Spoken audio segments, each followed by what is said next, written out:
Magandang buhay mga katropa. Ngayon ay araw ng Huwebes. Update tayo sa ating house renovation ngayon. Ano na nga ba ang nangyari sa ating pinapa-renovate. So, magulo pa rin. Kita nyo dyan. Pero bukas ay lilinisan na nila yan.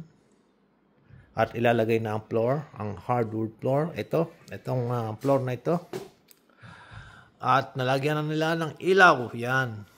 Dito sa living room. Kaya lang itong isa hindi ata gumagana.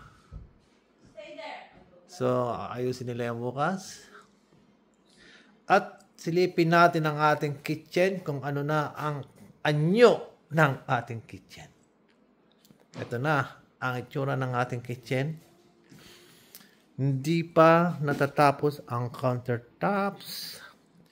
Kasi nga ay yung gumagawa ay nagkaroon ng medyo nagkasakit ata ang kanyang nanay. Sana naman ay gumaling na ang kanyang nanay. At ito ang ating kitchen ngayon. Ang fridge natin naikabit na. Gumagana na siya. At ito namang range ay gumagana na rin. At naikabit na nila pala itong Sakura range hood. So ito yung exhaust. Buksan natin. Yon, ang lakas. Malakas siya, tingnan nyo. Yan. Pag nagluluto, syempre, para mawala ang usok at amoy. Halimbawa, magluto ka ng tuyo. Yan. Patay na natin. At itong mga cabinet. So, wala pa yung ating mga lababo dito. Pero yan, nakapag-install na sila ng mga pipe. Ito para sa ating dishwasher. Ito naman sa lababo, hot and cold. At ito na rin ang dishwasher, pero hindi pa gumagana.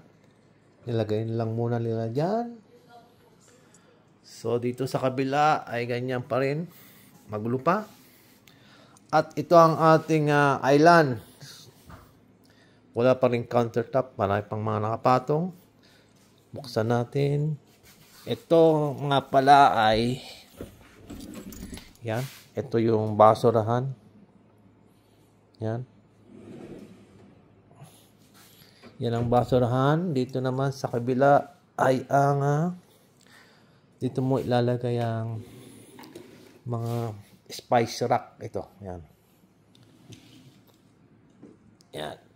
Dito yung lalagyan ng mga kaserola. So, yan ang ating tiles. Dito sa kusina.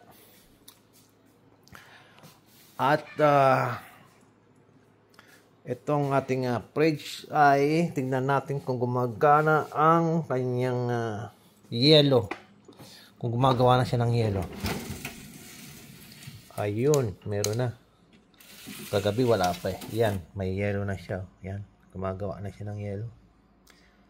Okay, good. Walang sira. Tingnan natin naman dito kasi kahapon ay hindi gumagana yung pitchel, yun, gumagana na siya. Meron ng laman, kahapon wala yan eh. Kasi ano ko dito pala, kailangan mo palang i-activate dito yun dito mismo sa apps. Nasaan na ba yun? Yun, dito sa fridge manager. Yan, click mo yan. Tapos yung setting, ayan yung auto water refill. Kasi nakakapon, naka-deactivate. So ngayon kailangan mong i-activate. Kaya pala hindi siya gumagana. Yan, ngayon ang update sa ating kusina. Ang kusina natin ay malapit nang matapos. At syempre meron din silang ginawa dito sa ating toilet. Nakabitan na nila ng tiles yung wall. Ayan. Ayan na ang kulay ng tiles ng ating toilet. Yan. Kita nyo?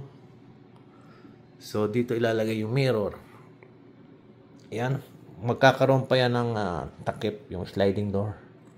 At ikakabit din nila yan. Pag natuyo na ito, kasi basa pa, tutuyuin nila yan. Muna, bago ikabit, ang inidoro, ang lababo, yan. Malapit na rin matapos. So, ito mga katropa, maraming salamat sa inyo. Thank you for watching. Hanggang sa muli. God bless you all.